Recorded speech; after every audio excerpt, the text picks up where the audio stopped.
Dans cette partie, nous allons voir comment afficher les routes d'une localité. Et dans notre cas, on va afficher les routes de l'arrondissement de Nanga et Boko. On va commencer déjà par zoomer un peu sur notre arrondissement afin de mieux percevoir les changements. Pour afficher les routes, on va déjà importer notre couche des routes du Cameroun. Pour cela, on va naviguer toujours dans notre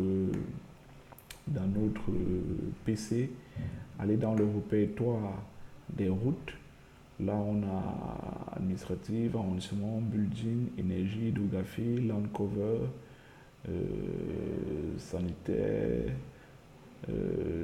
toponymie. On a transport. Ok, on va aller dans le dossier, on va entrer dans le dossier transport. Le transport aérien, ça ne nous intéresse pas. Le pipeline, ça ne nous intéresse pas. La voie ferrée, ça peut nous intéresser. Et les routes aussi, ça peut nous intéresser. On va commencer d'abord par les routes. C'est le plus important. On va voir dans le dossier, on a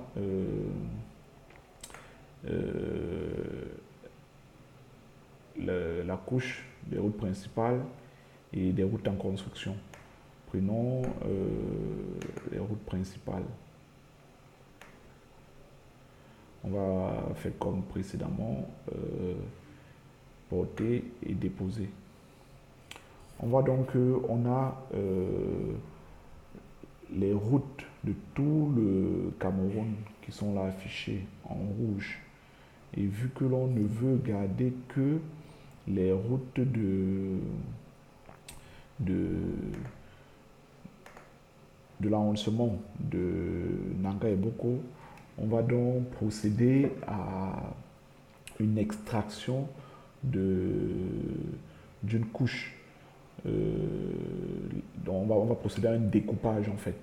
Donc on va découper notre cadre pour ne garder que les éléments qui appartiennent exclusivement à l'arrondissement de Nanga et Boko.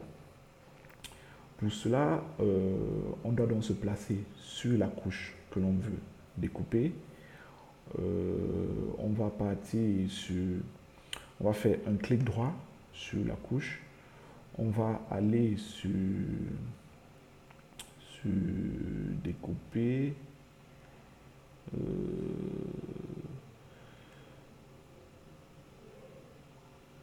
Non, qu'est-ce que je dis? On va plutôt aller sur vecteur, désolé. Sur vecteur,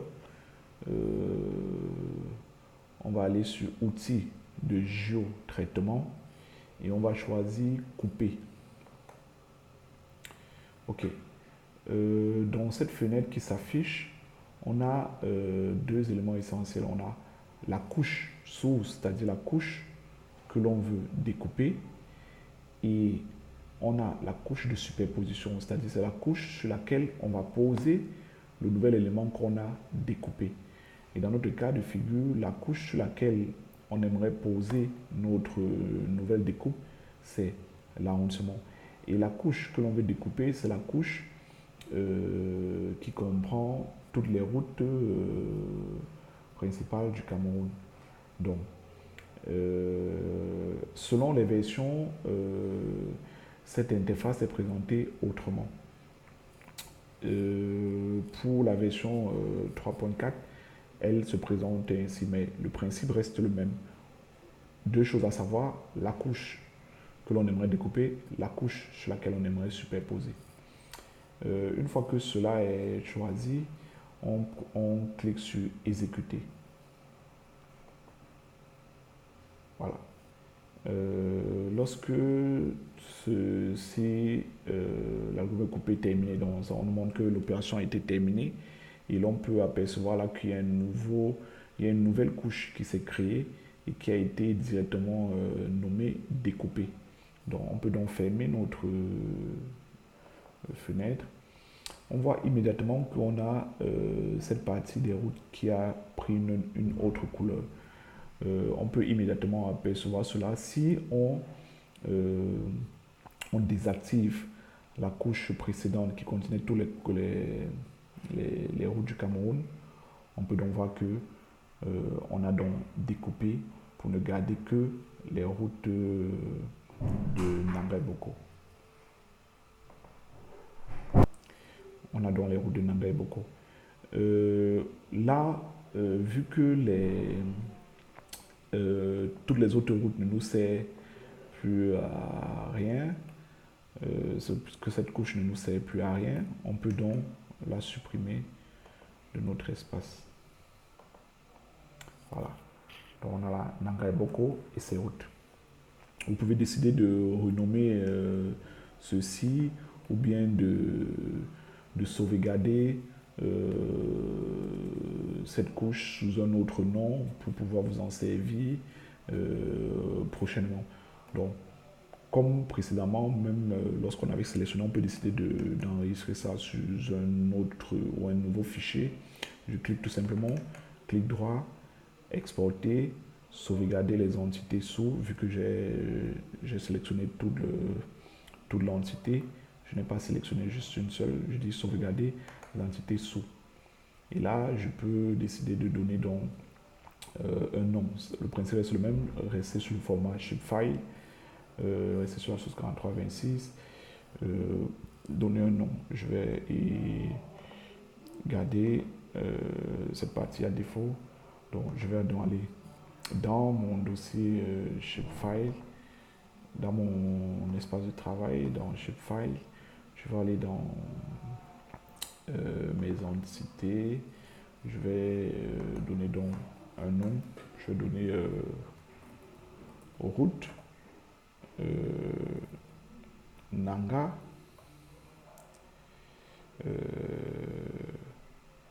et Boko. Enregistrer. Voilà. Bon, ça me crée une nouvelle couche que je pourrais utiliser prochainement ou que je pourrais transférer à un autre utilisateur afin qu'il puisse l'utiliser pour un travail quelconque. Donc, pour garder la cohérence, je vais supprimer ceci.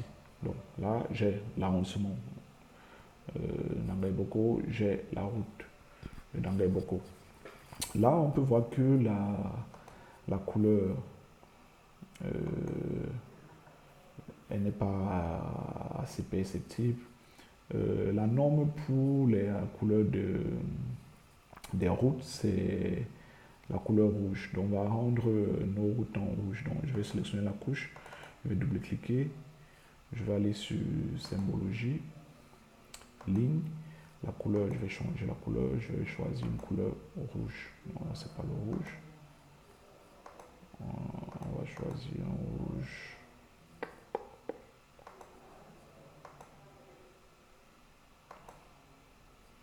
Je ne connais pas trop le code de couleur du rouge.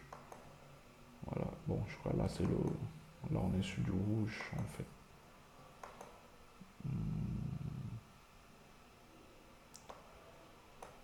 Voilà, là j'ai le rouge. On a donc les routes Nangai Boko qui sont donc là en rouge. Je peux décider d'agrandir un peu les traits. Symbologie toujours, ligne. Je mets les traits à, on va dire quoi, à 0,5. Voilà. Là, on a donc les routes de Nangai Boko. Je vais un peu agrandir les contours de ceci. Je vais mettre ça à 0,5. Non. 0,5. Voilà. Je vais diminuer un peu. Je vais un peu diminuer la taille des routes. 3.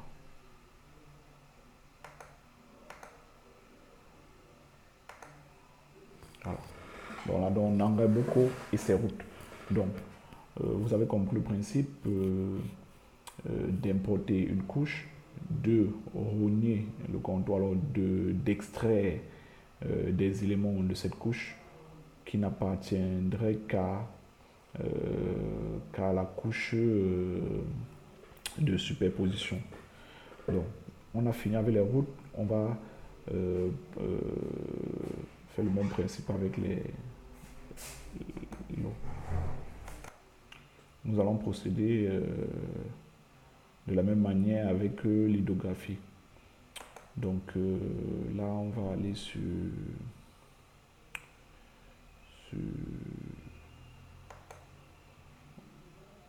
water.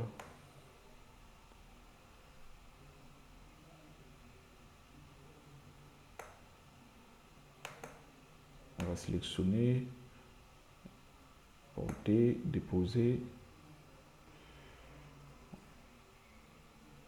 On n'a visiblement pas de cours d'eau qui passe en engrais beaucoup. Dommage. On va donc supprimer.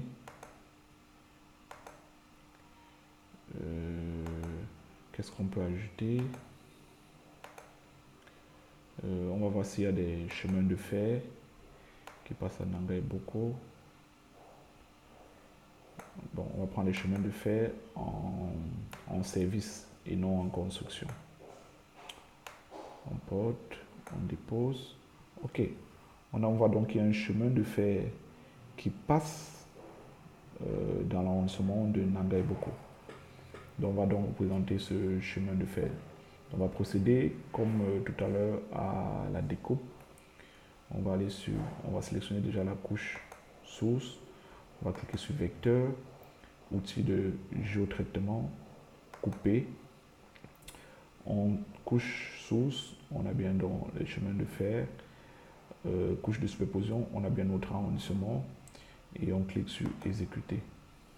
Parfait. Algorithme coupé, terminé.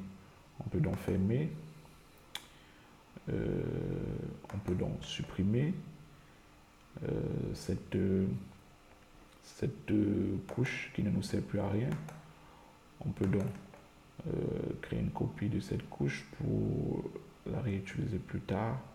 Sauvegarder les entités sources. Comme précédemment, défaut. Donner un nom. On va dire chemin de fer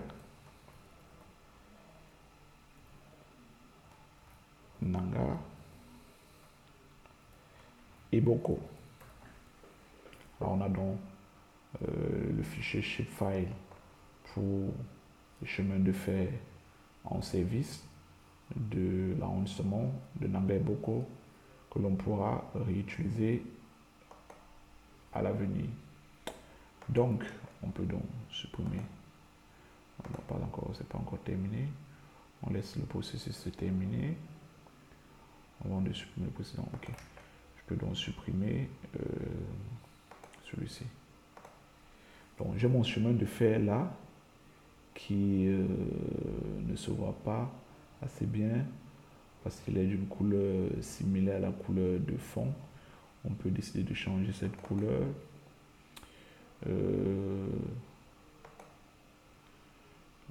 Symbologie.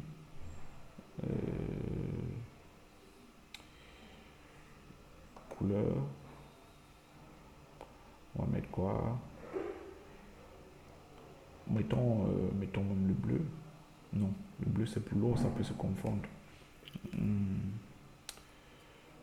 On va mettre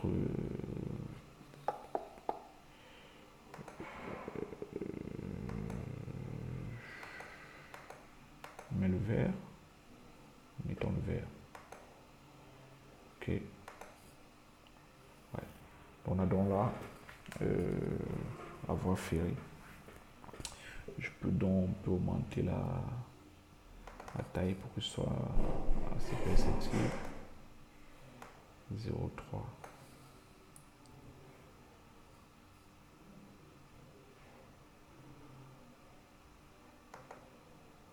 D'accord. On a donc là notre carte de Nanga Boko avec les routes, avec les chemins de fer. Ok.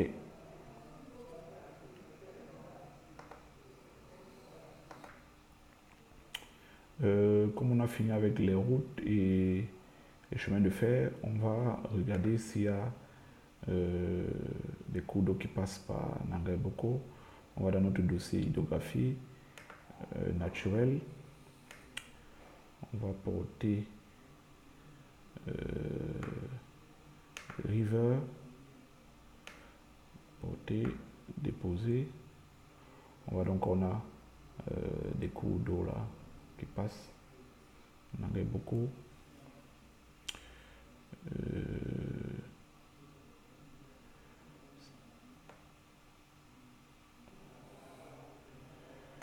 D'accord. On va donc toujours aussi, comme tout à l'heure, procéder au découpage en allant sur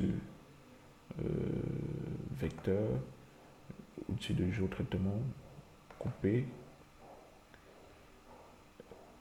la couche source, la couche de superposition et bim, terminé. On peut donc fermer, on peut donc supprimer la couche d'origine.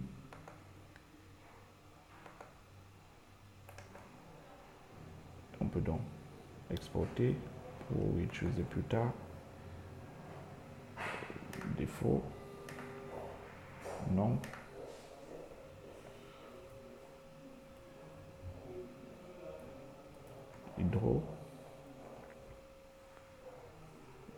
Hydro, Nanga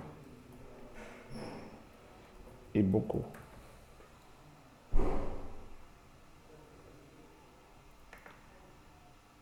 Et on enregistre. Et on peut supprimer ceci. On attend le traitement se termine et on peut supprimer. D'accord. On peut donc changer la couleur pour mettre en bleu, qui est la couleur par défaut de l'eau. Je mets la couleur bleue clair, un peu plus. Je vais mettre ici. On va mettre 3. Ok, on a donc là les cours d'eau. On en a beaucoup. Qu'est-ce qu'on peut rajouter? On a l'énergie. Pour l'énergie, on a les lignes électriques, distribution, ou bien on peut ajouter l'électrification sous forme de ligne ou sous forme de point. On va voir ce qui nous paraît le mieux. Prenons d'abord sous forme de ligne, porter, déposer. On n'a rien qui s'affiche. On va donc supprimer. On prend donc sous forme de point, c'est-à-dire pour voir les différents points de départ, ligne électrique, par exemple. On prend, on n'a rien. En Nanga et Boko. Cela signifierait que l'on n'a pas d'électricité dans cette zone-là. Ça peut servir par exemple à des sociétés ou des organismes qui souhaiteraient électrifier Nanga et Boko pour se lancer à la conquête de cette zone par exemple. Donc, dommage pour Nanga et Boko qui n'est pas assez éclairé. On n'aura donc pas cet affichage-là. Allons donc sur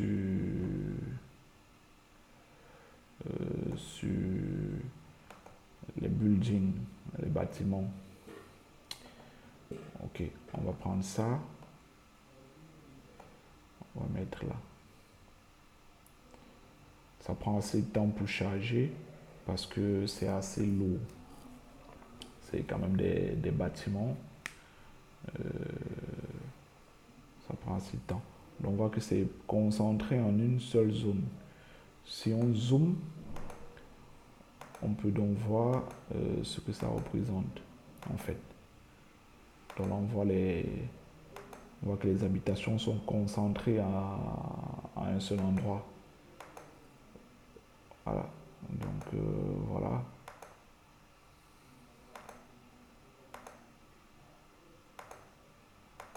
Ceci pourrait donc dire que une bonne partie de Nanga et Boko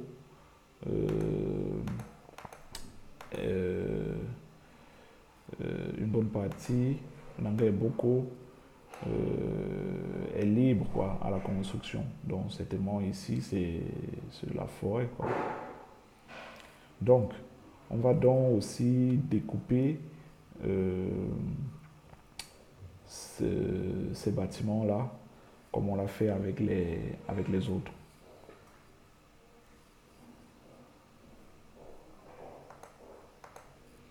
Donc pour ça on va donc faire vecteur, outil de géotraitement, couper. On a là la couche source. On a là la couche de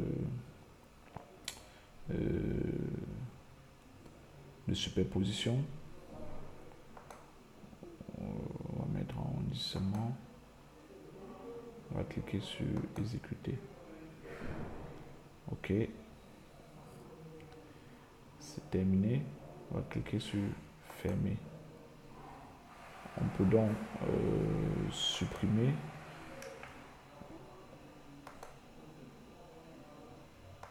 celle d'origine. On a gardé uniquement les bâtiments de Nanga et Boko.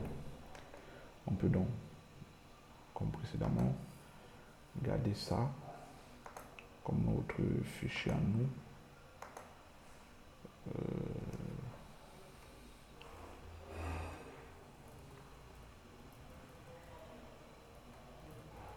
Nanga et Boko.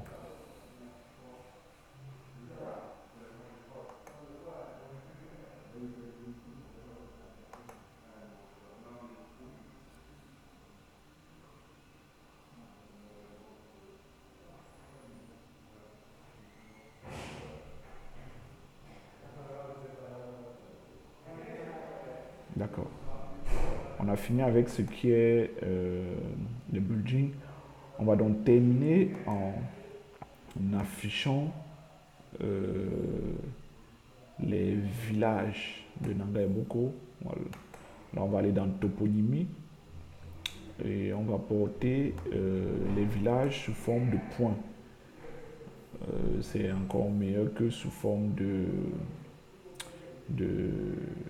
polygone. Commençons d'abord, il n'y a pas à supprimer ceci qui ne nous sert plus à rien. On vient donc là, on porte. Voilà, on voit là tous les villages du Cameroun. On va seulement garder pour Nanga et Boko. Comme précédemment, on va sur vecteur, géotraitement, couper, couche source, la toponymie, couche de superposition, arrondissement, exécuter. Algorithme terminé, ça veut dire qu'on a fini le découpage. On ferme. On va donc supprimer la couche source qui ne nous sert plus à rien. On va donc sauvegarder notre couche pour la réutiliser pour d'éventuels futurs projets. On va donner un nom, village, Nanga et Boko. Enregistrer. OK. D'accord. Le traitement se poursuit. On va laisser le traitement se terminer. OK. On peut donc supprimer notre couche. Ici. On voit donc qu'on a donc l'arrondissement d'Angueboko, on a les cours d'eau, on a l'électricité, on a la voie ferrée, on a les villages. Qu'est-ce qui nous reste? C'est l'affichage des noms de ces villages et aussi réduire un peu ces points-là pour qu'on ait assez d'espace pour mieux visualiser. Donc pour cela, pour traiter ces villages, je vais double-cliquer dessus. Je vais aller sur symbologie, symbole de point. Je vais changer la taille. Je vais mettre la taille à 1 par exemple. Je vais changer la couleur pour mettre par exemple la couleur, on va dire quoi, jaune. On va choisir jaune. On va choisir jaune. On a donc les petits points jaunes qui représentent les villages. On va mettre les noms.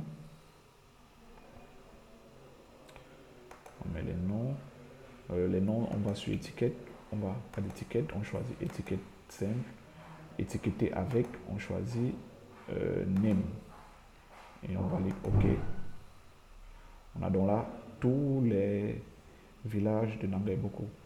On a donc là notre carte avec les routes, les cours d'eau, la voie ferrée, les noms des villages.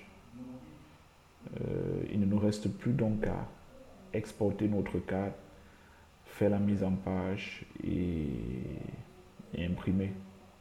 Ce sera donc l'objet de la suite de notre vidéo.